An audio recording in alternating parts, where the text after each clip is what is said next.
All right, we'll begin with just a recap from this past weekend. Obviously, a difficult loss.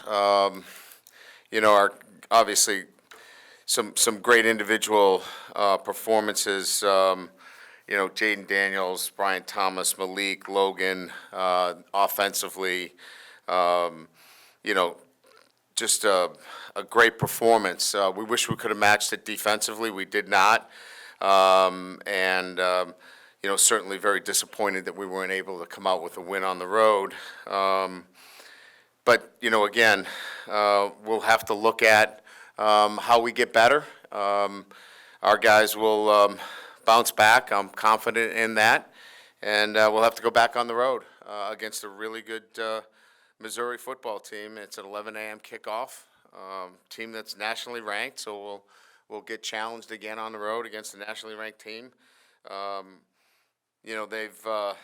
well coached. I mean, Eli does a great job coaching both on the offensive side of the ball. I think defensively, they're as well coached as that I've seen. Fundamentally sound. Do a great job in terms of all of the fundamentals, and then they've got some big time playmakers. The quarterback's playing extremely well, highly efficient. Luther Burden is, you put him up there with Malik Neighbors. He's that kind of player. He's explosive. He leads the SEC in receptions, obviously. So he's a game breaker. They're tough and physical on the offensive line. Do a great job running the outside zone play action, high percentage passing game. Number one in the SEC in pass efficiency. So playing at home, really good offense, excellent system. As I said, well coached defensively. Number one in the SEC and ninth nationally in rushing yards allowed per game. So just a really good, solid football team, fundamentally sound in all areas, deserving of their nationally ranking, and will be a great challenge for our football team. But I'm confident our guys will play their best when their best is needed, and we'll go on the road again. Obviously from our perspective, look to play a complete football game in all three phases. So with that, we'll open up to questions.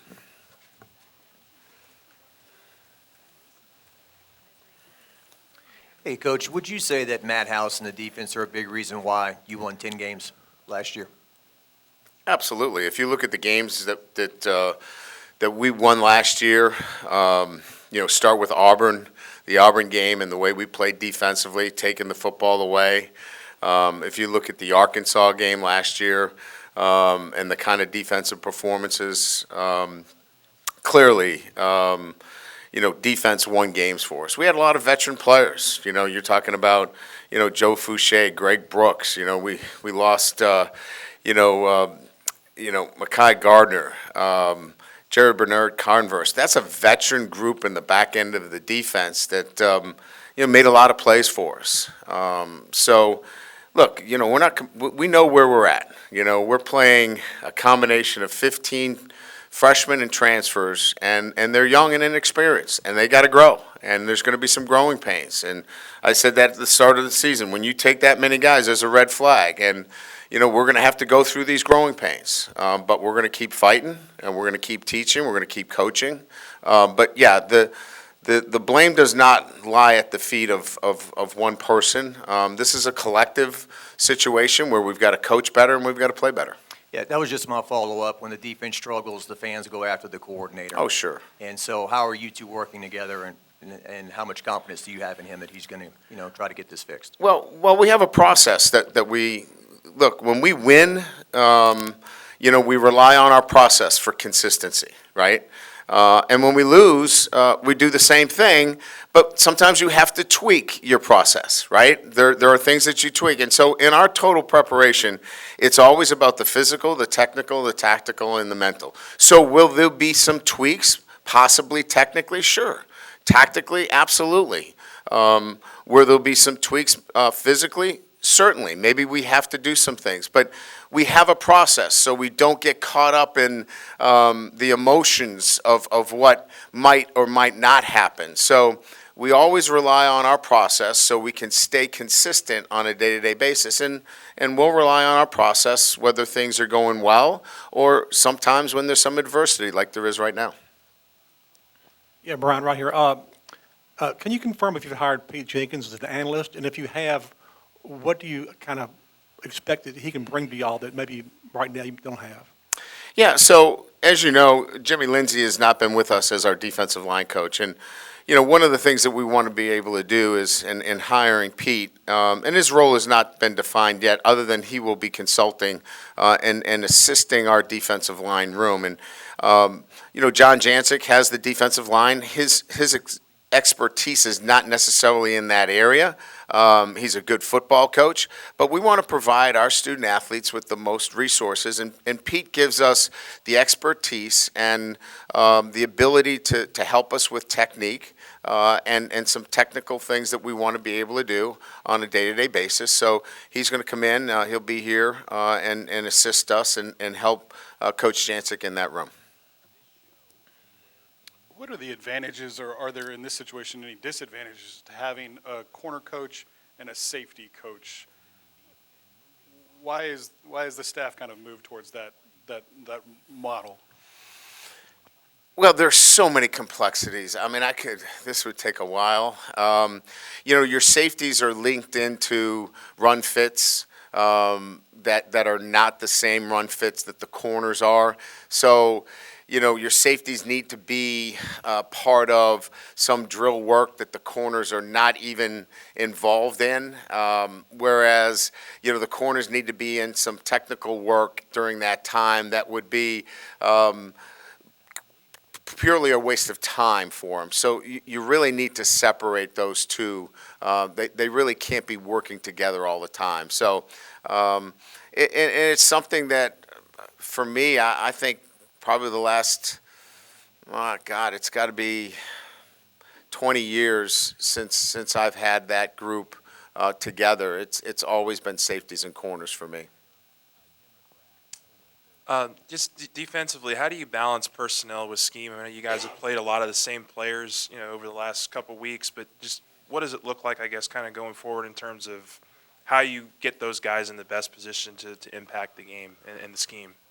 Yeah, so, we got home at around 2 a.m. I got about 4 or 5 hours sleep, and since that time, we've been having those discussions up until I walked into this door right here. So that point is exactly what we're spending time on. I think we've come up with some valid kind of solutions to where we want to go moving forward. Look, we missed a lot of tackles that gave up a lot of yards after the misses. We've got to be better in the fundamentals, and our guys know that. We've got to get the ball on the ground. We've got to create a new line of scrimmage, and that will be job one and job two as we move forward on Tuesday. Hey, Brian, in the middle. There's kind of the old axiom, when you have a game like that, you burn the tape. Do you and your staff, do you find any benefit of watching a game like that and showing things like that to your team?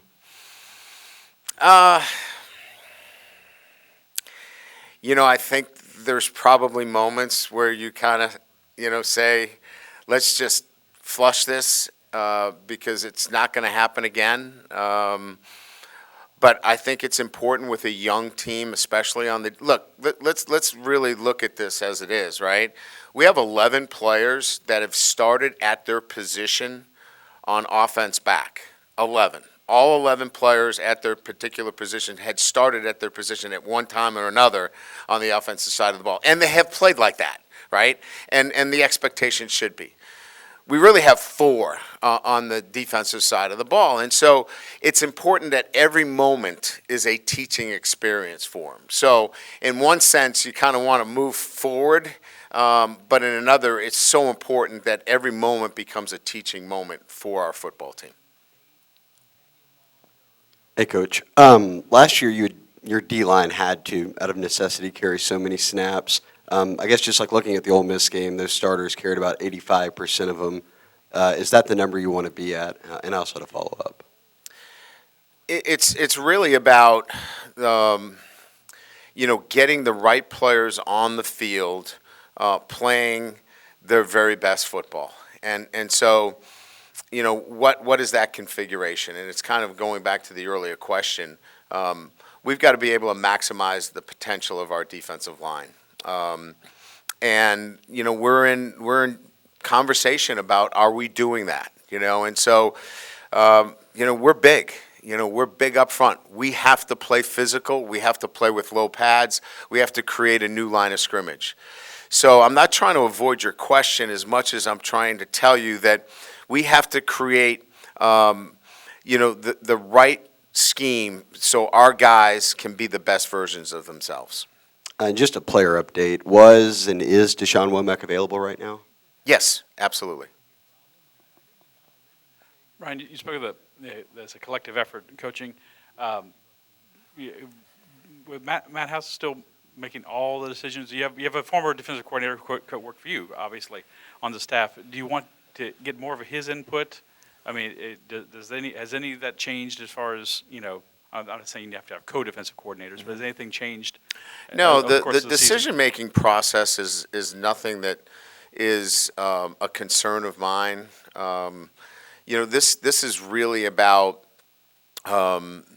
the teaching and the execution, and so that requires two parties: the coaches coaching and the players executing, and so that's not about leadership. That's not about the message not resonating. I feel great about all those things and the leadership that we're getting from my defensive coordinator. Input, we're always welcoming input. So, matter of fact, we had a meeting today with the entire defense. I was with them, and we got great input. I'll always ask for input. There's never a silence when it comes to weighing in, because you can't fully buy in unless you're allowed to weigh in. So we take information. We want to listen to everybody that has experience. But there is one voice. There is one leader of our defense. I have the utmost confidence in his ability to run our defense, and he will run it effectively. We need to continue to coach and teach and develop our players, and we will do that. Ryan, on that sort of teaching and coaching, is there anything that you want to have done differently in terms of the coaching of some fundamentals like tackling to improve in those sort of basic areas? Well, so what is tackling, right? What is tackling? Tackling can be taught and something that we teach every single day. And so, when we talk about it, how much time do we spend on it? So we have to examine and look at our practice schedule. Are we spending enough time? Well, traditionally, it would say that, that's what we normally spend. But this group, maybe we have to spend more time. So those are the kind of discussions that we're having, is that, we recognize the importance of tackling, how important it is, and how it impacted this game. I think it was, over 285 yards after misses that led to their offense, and tackling was at the center of it. So, we have to be able to look at, are we spending enough time, given the circumstances, and those would be the adjustments we would make. Coach, down here, it looked like you're forced into a lot of different combinations in the two outside corner spots. So I'm wondering, how far along are you into finding a consistent grouping back there? You're seeing what I'm seeing. We're working our tails off. We had some injuries there. We lost Zay for a little bit with an ankle. Ashton Stamps is coming off of a groin injury.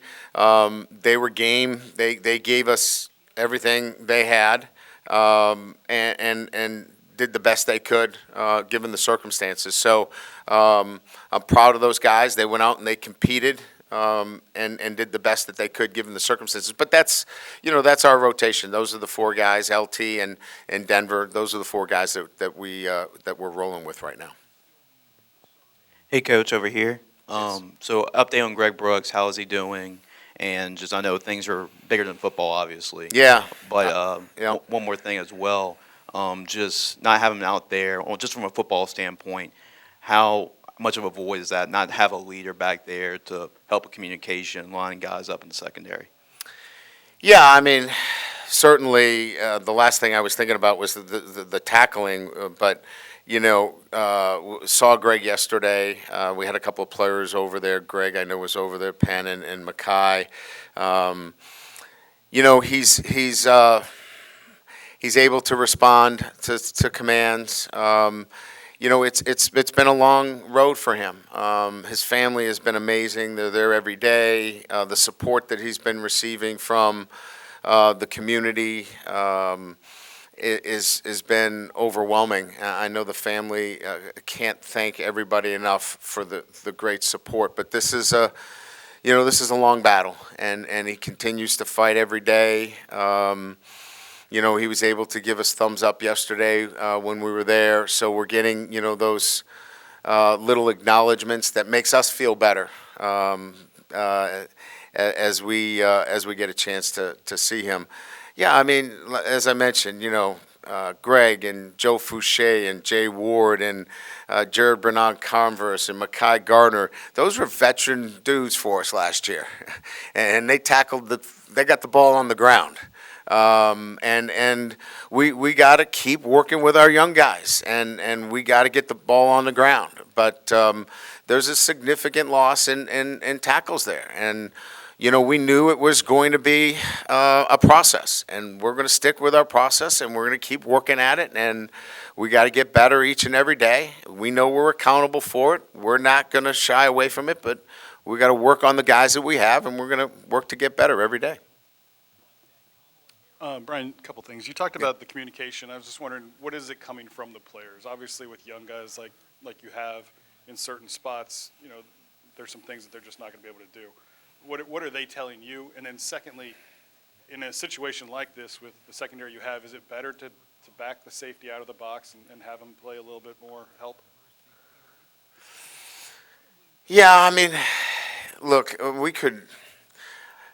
communication, there shouldn't be issues with communication. There should be, if you're in man coverage, you should know you're in man coverage. We had a situation where, obviously we thought we were in man and everybody else thought they were in man and one guy didn't think he was in man. So, those things can happen, certainly. Trying to decide whether you're dropping somebody in a hit position versus keeping him back. I mean, it's so technical relative for me to get into it today, and I'm not trying to dumb down the answer as much as what I'm trying to say is everything that we try to do is to take not only what we're trying to defend into consideration, but who we have out there too. So all of those things are taken into consideration, is what I'm saying. Coach, with Deuce Chestnut not traveling with the team, was that a coach's decision? Yes. And is there any update on the injury report? Yes, let me give you that. Injury report. We have Chris Hilton, Omar Spates, and Aaron Anderson. We would list those guys as of yesterday, questionable. Lacey and Javen Nicholas as probable. Those are our guys. Lower body for the first three guys, and the same for the next two that are probable. In the middle, Brian. Yeah. So you mentioned a lot of the new players defensively. Yeah. Last season was very similar. You had a lot of new players defensively that had transferred in. Mhm. Defense last year performed well. Why isn't the message, or why doesn't the message appear to be taking this year the way it did a year ago? Well, I think I made it clear that the different players that we're talking about are younger players that are playing, very prominent roles. You had a Micah Baskerville, for example, instead of a Whit Weeks, who's a young player versus a veteran player. You're playing, a freshman corner versus a fifth-year corner. So, yeah, there's a lot of freshmen that are in that, and because of that, there's a lot more inexperience. What we need to do is we need to play better. You're absolutely right. I mean, so your question is on point relative to the overall defense. We have to play better, regardless of who the players are. But we have a lot of new players, and we have to get the younger players that are in prominent roles, as well as the transfer players that we picked through the portal. Those were the guys that we picked. We have to get all those guys playing at a higher level. Coach, a lot of people watching the game felt like Whit Weeks made an immediate impact when he got into the game, and then apparently he didn't get in until his 28 points on the board or whatnot. Do you think he may start or get into the game earlier, or how do you evaluate the way he's played? He's young, he's learning. Yeah, I mean, we love his energy. We love what he's doing. We want him to continue to grow, continue to do what he's doing. There's nothing that we don't like about him, but he's learning the position. Brian, down here. In the front. Yeah. You talked about going to the portal and end up getting young guys in order to avoid having to go into the portal year after year in the secondary. But in retrospect, right now, do you maybe wish that y'all had approached that any differently? We didn't have much choice based upon where we were the year before. We had to put a team together. So we were going to be in this situation regardless. And listen, I don't want to sit up here and talk about what we don't have. What we have is a good football team that needs to play better, and we need to coach better. And regardless of all the other things that are out there, we're in the position that we're at. And so, look, I mean, we know the situation that we have.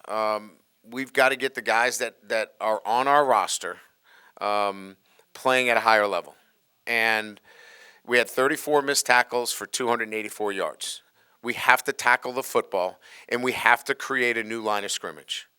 If we do those two things, we're going to be better on defense, we're going to keep the points down, and we're going to continue to win football games at LSU. That's the standard. We didn't live up to that standard, and we need to. So we need to get back to work. We're going to get back to work here today with a team meeting, and we'll get back on the field on Tuesday with that being our resolve. Coach, right here, down right here. You've had so many years of experience. Is there anything that you can draw from or pull from? Not that there's a magic recipe, but to be able to kind of turn this around within the season. I mean, is this something that just takes time, or is it more of just getting these guys? I don't have time. Do I look like I've got time? I didn't come down here because I got time. I came down here to be successful with the LSU football program. So, no, we don't have time. That's why we did what we did in the transfer portal, or I would have took all freshmen last year. So there is some management of this, but we'll get them better. We'll get these guys playing better. They want to play better. They've got pride. These guys will respond. They'll bounce back. We lost, I think, 40-something to 14 to Tennessee, and I think they were ready to burn the city down. And we came back the next week and beat Florida on the road. So we don't need to all jump off the buildings yet. We're going to be okay. We're going to keep working hard. These guys got a lot of pride in LSU football. Our coaches are going to work hard, and we're going to keep getting better. If you could just kind of educate me, are you all running combo coverages in the secondary? You're killing me. You're killing me right now. I just don't want to say anything wrong on TV. I'm starting a new leaf. Yes, we're running combo coverages. Okay. Does that help? Yeah.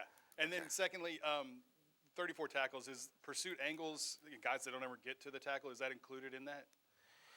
Well, when we're talking about missed tackles, we're talking about we're in the hole, we miss a tackle. We're not talking about open field missed tackles. We're talking about in its totality, when we have an opportunity to make a tackle, we miss the tackle.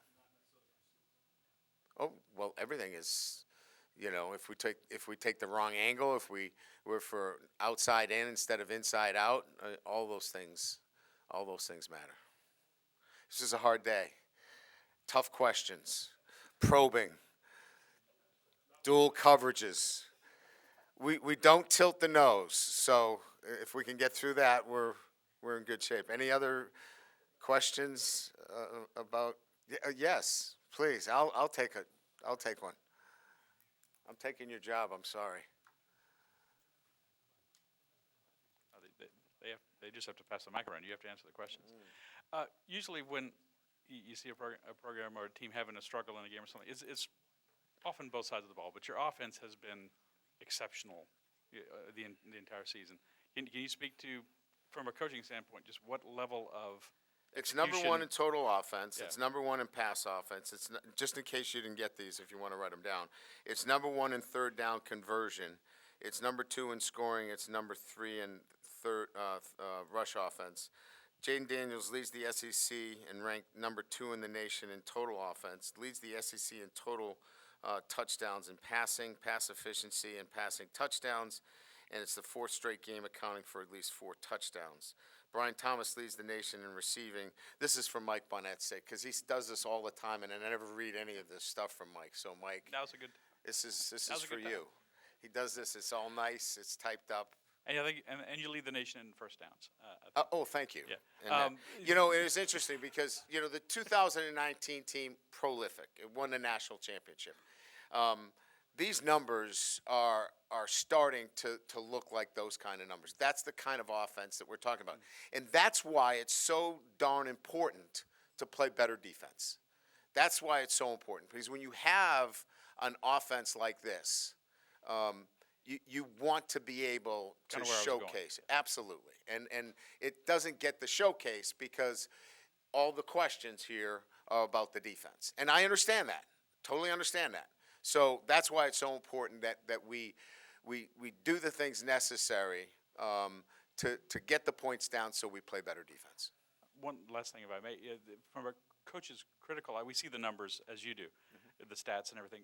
How efficient are you being on offense? I mean, how good does it look to you? I mean, are you like, I'm sure there's always something you can do better, but. Yeah, I mean, I think there were, I thought the last couple of drives, we had a chance to, with 5 minutes to go in the game. We don't want to, like we did against Arkansas, we don't want to give the ball up, That was probably the one thing that we wish we were better. To me, the last team that had the ball was going to win, and we had, the last chance, and we didn't make a play at the end, but we had a chance to close that game out, I thought, and we didn't convert when we needed to. That's probably the only thing that I could take a shot at our offense, and there's not much to say about that.